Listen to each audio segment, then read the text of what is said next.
আজ বসছে ত্রয়োদশ জাতীয় সংসদের তৃতীয় অধিবেশন। বিকেল ৩টায় অধিবেশন শুরু হবে। এই অধিবেশনে বেশ কয়েকটি গুরুত্বপূর্ণ বিল পাশের কথা রয়েছে। গত ১৫ জুলাই চলতি সংসদের বাজেট অধিবেশন শেষ হয়। সাংবিধানিক বাধ্যবাধকতা অনুযায়ী ৬০ দিনের মধ্যে অধিবেশন বসতে হবে। সে অনুযায়ী অধিবেশন আহ্বান করেছেন রাষ্ট্রপতি। অধিবেশন শুরুর আগে সংসদ নেতা ও প্রধানমন্ত্রী তারেক রহমান এবং বিরোধী দলীয় নেতা ডাক্তার শফিকুর রহমানের উপস্থিতিতে কার্য উপদেষ্টা কমিটির বৈঠকে অধিবেশনের মেয়াদ ও কর্মসূচি চূড়ান্ত হবে। অধিবেশনটি ৫, ৭ বা ১০ দিনের হতে পারে, তবে প্রয়োজন হলে মেয়াদ বাড়ানো হবে। অধিবেশন সংক্ষিপ্ত হলেও অন্তত ৬টি গুরুত্বপূর্ণ আইনের খসড়া বা বিল উত্থাপিত হতে পারে। মহেশখালী ভাসমান টার্মিনাল থেকে গ্যাসের সরবরাহ বাড়লেও চাহিদা অনুযায়ী না পাওয়ায় উৎপাদন ব্যাহত হচ্ছে। চট্টগ্রামের গ্যাস নির্ভর কারখানাগুলোতে ব্যাহত হচ্ছে সার বিদ্যুৎ উৎপাদন। বেশি ক্ষতি হচ্ছে রপ্তানিমুখী কারখানাগুলোর। তবে সরবরাহ বাড়ায় চট্টগ্রামের শিকলবাহা বিদ্যুৎ উৎপাদন কেন্দ্রে গ্যাস সরবরাহ শুরু হয়েছে, জানিয়েছেন কর্ণফুলী গ্যাস ডিস্ট্রিবিউশন কোম্পানি লিমিটেডের কর্মকর্তারা। এ বিষয়ে খবরাখবর নিয়ে আমাদের সঙ্গে চট্টগ্রাম থেকে যুক্ত হচ্ছেন সহকর্মী প্রণবেশ চক্রবর্তী। প্রণবেশ, মহেশখালী টার্মিনাল থেকে গ্যাসের সরবরাহ বাড়ার পর অবস্থার কী ধরনের পরিবর্তন হয়েছে, কি অবস্থায় আছে সার বিদ্যুৎ উৎপাদন, এ বিষয়ে বিস্তারিত জানতে চাই।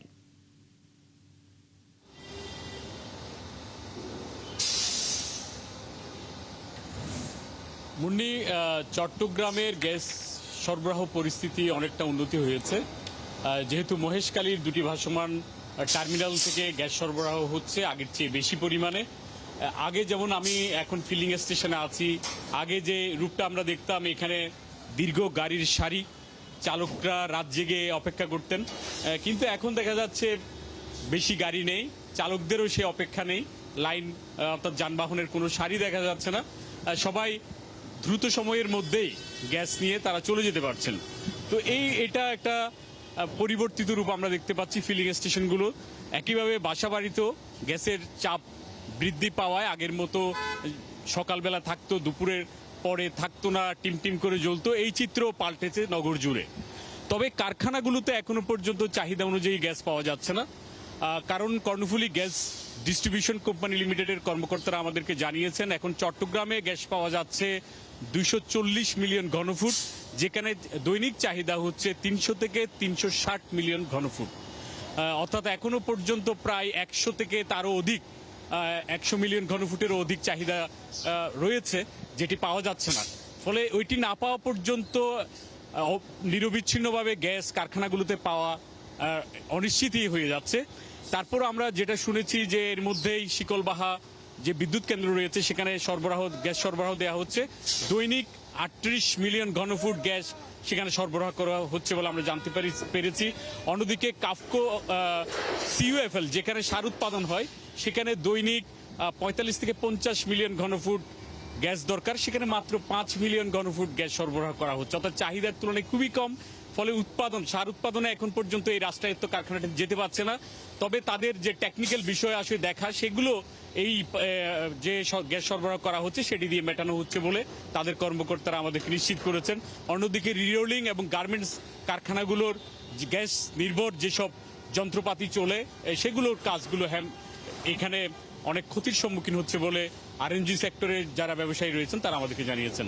তো এটি ছিল চট্টগ্রাম থেকে গ্যাস সংকটের সর্বশেষ পরিস্থিতি। মুন্নি। প্রণবেশ, অসংখ্য ধন্যবাদ। চট্টগ্রাম থেকে গ্যাস সংকটের খবর নিয়ে প্রণবেশ চক্রবর্তী যুক্ত ছিলেন। সাভারে বিদ্যুৎ সরবরাহ এখন আগের থেকে অনেকটা স্বাভাবিক, এতে কমেছে লোডশেডিং। বাসাবাড়ি, বিপণী বিতান ও শিল্প কারখানাগুলোতেও স্বস্তি ফিরেছে। খোঁজ নিয়ে জানা যায় গত সপ্তাহের তুলনায় পৌর এলাকায় বিদ্যুৎ বিভ্রাট কম হচ্ছে। আগে যেখানে দিন রাতের অর্ধেক সময় বিদ্যুৎ থাকতো না, সেখানে ১ থেকে সর্বোচ্চ ২ ঘন্টা লোডশেডিং হচ্ছে, এতে বাসিন্দাদের মধ্যে স্বস্তি ফিরেছে। একই অবস্থা শিল্প কারখানা ও বিপণী বিতানে। লোডশেডিং না থাকায় বিদ্যুৎ চালিত মেশিনারিতে শ্রমিকরা নির্বিঘ্নে কাজ করতে পারছেন। উৎপাদন স্বাভাবিক, বিপণী বিতানে বেড়েছে বিক্রি। জাতীয় কবি কাজী নজরুল ইসলামের ৫০তম মৃত্যুবার্ষিকী ১২ ভাদ্র। ১৩৮৩ বঙ্গাব্দের এই দিনে তিনি ঢাকায় মৃত্যুবরণ করেন। তাঁর মৃত্যুবার্ষিকীতে ঢাকা বিশ্ববিদ্যালয় সহ বিভিন্ন স্থানে নেওয়া হয়েছে নানা আয়োজন। অন্যায়, শোষণ আর বৈষম্যের বিরুদ্ধে নজরুলের কবিতা ও গান আজও মানুষের মধ্যে জাগায় প্রতিবাদের শক্তি। বাঙালির চেতনায় অমলিন জাতীয় কবি কাজী নজরুল ইসলাম। 1899 সালের 24 মে পশ্চিমবঙ্গের বর্ধমানের চুরুলিয়া গ্রামে জন্ম নেন নজরুল। মাত্র 23 বছরের সৃষ্টিশীল জীবনে কবিতা, গান, গল্প, উপন্যাস, নাটক ও প্রবন্ধে রেখে যান অসংখ্য কালজয়ী সৃষ্টি। ব্রিটিশ বিরোধী আন্দোলনেও তার কবিতা ও গান মানুষের মধ্যে জাগিয়েছিল প্রতিবাদের চেতনা। তার লেখায় উঠে এসেছে সাম্য, মানবতা, প্রেম, স্বাধীনতা আর অন্যায়ের বিরুদ্ধে লড়াইয়ের বার্তা। মৃত্যুর 5 দশক পরও অন্যায় ও বৈষম্যের বিরুদ্ধে নজরুলের কণ্ঠ আজও সমান প্রাসঙ্গিক। জাতীয় কবি কাজী নজরুল ইসলামের 50তম মৃত্যুবার্ষিকীতে ঢাকা বিশ্ববিদ্যালয় প্রতি বছরের মতো এবারও বিভিন্ন কর্মসূচি পালন করছে। সেখানে আছেন সহকর্মী মামুন হুসাইন।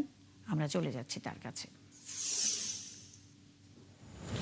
মামুন, কবি নজরুল ইসলামের মৃত্যুবার্ষিকীতে কি কি আয়োজন রয়েছে আজ?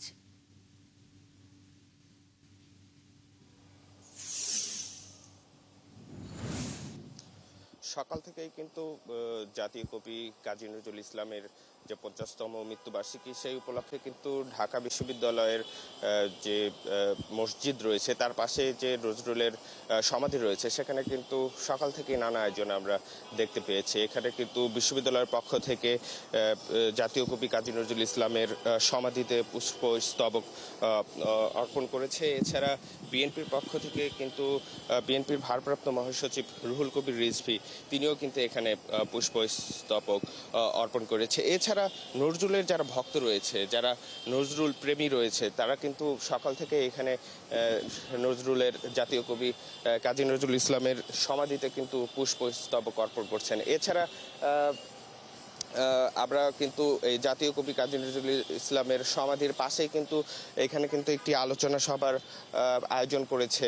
সেখানে কিন্তু আমরা দেখতে পেয়েছি যে সেখানে নজরুল সম্পর্কে বিভিন্ন ধরনের আলোচনা হচ্ছে, নজরুলের গান, নজরুলের কবিতা, সেই সব বিষয়ে কিন্তু এখানে আলোচনা হচ্ছে।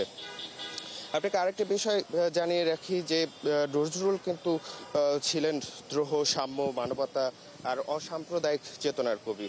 তিনি কিন্তু 77 বছর বয়স পর্যন্ত বেঁচে ছিলেন। তিনি 1976 সালের এই 12ই ভাদ্র তিনি ঢাকায় শেষ নিঃশ্বাস ত্যাগ করেন। তারপরেই কিন্তু তাকে এই ঢাকা ইউনিভার্সিটির যে কেন্দ্রীয় মসজিদ রয়েছে তার পাশেই কিন্তু তাকে সমাহিত করা হয়েছিল। এছাড়া তার এখন পর্যন্ত সকাল থেকে আমরা বিভিন্ন জায়গায়, ঢাকা বিশ্ববিদ্যালয়ের বিভিন্ন জায়গায় কিন্তু আমরা তাকে নিয়ে যে আলোচনা সভা, সঙ্গীত অনুষ্ঠান, এছাড়া বাংলা একাডেমিতে নানা ধরনের আয়োজন হওয়ার কথা রয়েছে। সেখানে হবে সারাদিন ব্যাপী নজরুলকে নিয়ে কিন্তু এইসব আয়োজন তারা করেছে।